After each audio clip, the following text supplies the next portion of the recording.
அணை பலப்படுத்திய பிறகு 142 152 உயர்த்தலாம் என்று அதற்காக உண்டான நடவடிக்கை நான் எடுத்தேன். நான் பொதுப்பணித்துறை அமைச்சராக இருந்த போல புரட்சி தலைவர் அம்மா அவர்கள் குறிப்பிட்டார்கள், நீங்கள் 142 152 அடியாக முல்லை பெரியார் அணை நீர்மட்டத்தை உயர்த்துவதற்கு தேவையான நடவடிக்கை எடுக்கிறார்கள்.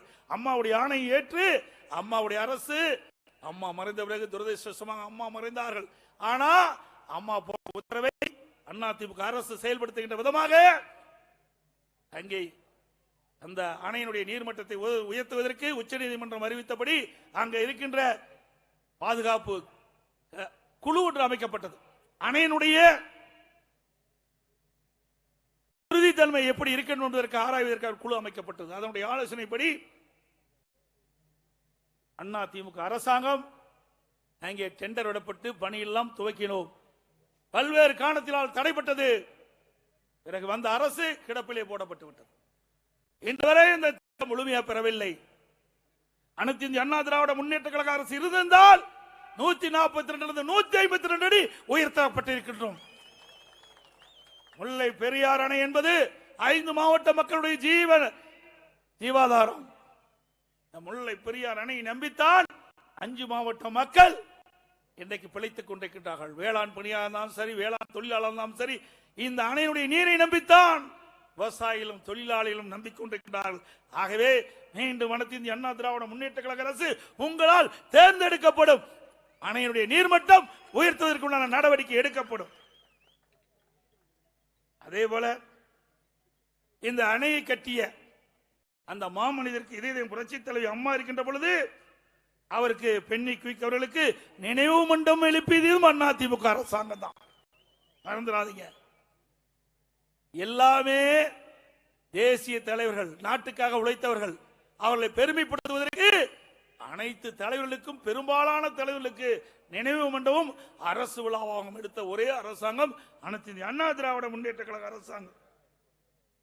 அதே போல உசிலம்பட்டி பகுதியில் ஐயா மூக்கைய தேவர் அவர்களுக்கு வெண்கல திருவுளிச்சி அமைத்ததும் அதிமுக அரசு. காவிரி குண்டாறு நதி திட்ட இணைப்பு அதிமுக ஆட்சியில் கொண்டு வந்தோம். இந்த ஆட்சியில கிடப்புல போட்டுட்டாங்க. இது வரலாறு.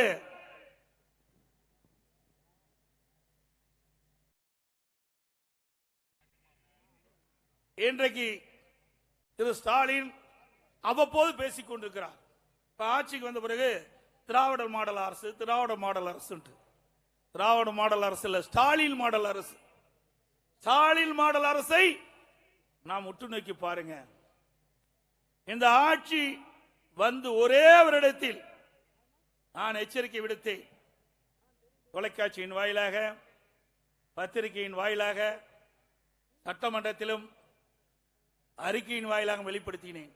தமிழகம் முழுவதும் போதைப் பொருள் விற்பனை அதிகமாக நடைபெற்றுக் கொண்டிருக்கின்றது. அதை தடுத்து நிறுத்துங்கள். இல்லாவிட்டால் தமிழகத்தில் இருக்கின்ற இளைஞர்கள், மாணவர்கள், பொதுமக்கள் கடுமையாக போதைக்கு அடிமையாகி பாதிப்பு ஏற்படுத்துவார்கள் என்று சொன்னேன். பொருட்படுத்தவில்லை. இன்றைய தினம் ஸ்டாலின் பேசுகிறார், போதைக்கு அடிமையாகாதீர்கள் என்று தொலைக்காட்சியிலே இன்றைக்கு அறிவிப்பை வெளியிட்டுக் கொண்டிருக்கின்றார். நான் சொல்லுகின்ற பொழுது கடந்த 3 ஆண்டுகளுக்கு முன்பாகவே தமிழகத்தில் போதை நடமாட்டம் அதிகமாக இருக்கின்றது, இரும்பு கரம் கொண்டு அடக்குங்கள், போதை நடமாட்டத்தை தடுத்து நிறுத்துங்கள் எச்சரிக்கை விடுத்தேன். அதை கண்டுகொள்ளவில்லை. இன்றைய தினம் எங்கே பார்த்தாலும்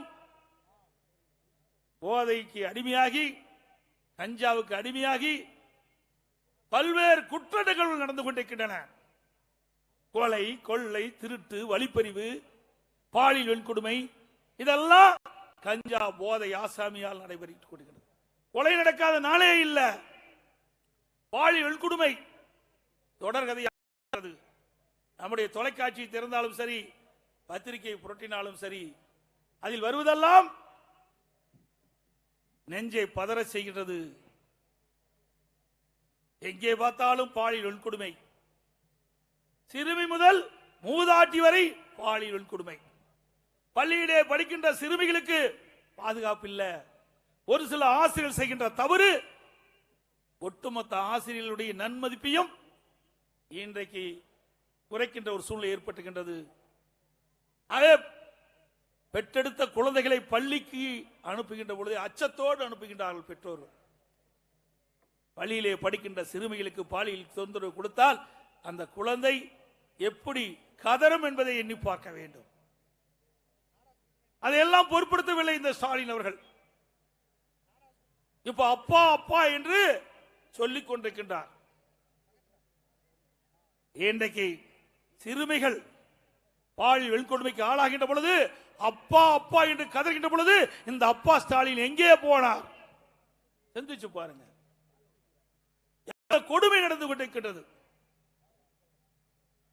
இதையெல்லாம் ஒரு முடிவுக்கு கொண்டு வருகின்ற காலம் வெகு சீக்கிரம் இல்லை என்பதை நேரத்திலே சுட்டிக்காட்ட கடமைப்பட்டிருக்கின்றேன். 2025 ஜனவரி 1 முதல் 28/2/2025 வரை தமிழ்நாட்டில் 185 கொலைகள் நடந்திருக்குது. கிட்டத்தட்ட 2 மாதத்தில் கேவலமானது. ஒரு ஏடிஜிபி அந்தஸ்தில் இருக்கின்ற பெண் காவல் உயர் அதிகாரி அவர்கள் தன் உயிருக்கே பாதுகாப்பு இல்லை, உயர் அதிகாரி அவர்கள் தன் உயிருக்கே பாதுகாப்பு இல்லை என்று சொல்லுகின்ற அளவிற்கு இந்த ஆட்சியினுடைய அவலம் இருக்கிறது என்பதை நாம் எண்ணி பார்க்க வேண்டும். ஒரு ஏடிஜிபி என்றால் சாதாரண விஷயம் அல்ல. அப்படிப்பட்ட உயர் பதவியில் இருக்கின்ற பெண்ணுக்கே பாதுகாப்பு இல்லை என்றால் சாதாரண பெண்களுக்கு என்ன பாதுகாப்பு என்பதை நாம் எண்ணி பார்க்க வேண்டும். அதோடு அண்ணா பல்கலைக்கழகத்திலே அந்த கல்லூரியிலே படிக்கின்ற மாணவி பாலியல் சீண்டலுக்கு ஆளாக்கப்படுகின்றார். அப்பொழுது பேசுகின்ற பொழுது அந்த பாலியல் சீண்டல் ஏற்படுத்தியவர் ஒரு செல்போன்ல பேசிட்டு இருக்கும்போது சார் சார் யார் என்று சொல்லுகின்ற பொழுதுதான் நாம் காட்டோம் யார் அந்த சார் என்று கேட்டோம். இதுவரைக்கும் பதில் இல்லை. அப்படியே மூடி மறைச்சிட்டாங்க. அதோடு அந்த வழக்கை விசாரிப்பதற்காக ஒரு டிஎஸ்பி அந்தஸ்துல நீதிமன்றத்தின் மூலமாக ஒரு அதிகாரி போடப்பட்டாங்க. இந்த அரசுக்கு அவர் கட்டுப்படாத காரணத்தினாலே, அவர் சொல்லுக்கு கட்டுப்படாத காரணத்தினாலே அவர் வெளியேறிவிட்டார் அந்த வழக்கிலே இருந்து. ஆக இந்த ஆட்சி ஒரு கேடுகட்ட ஆட்சியாக மக்கள் பார்க்கின்றார்கள், ஒரு மோசமான ஆட்சியாக பார்க்கின்றார்கள். ஒரு பொம்மை முதலமைச்சர் ஆளுகின்ற மாநிலம் இன்றைக்கு அலங்கோலமாக இருக்கின்றது, வேதனையாக இருக்கின்றது என்பதை நேரத்திலே தெரிவிக்க விரும்புகின்றேன்.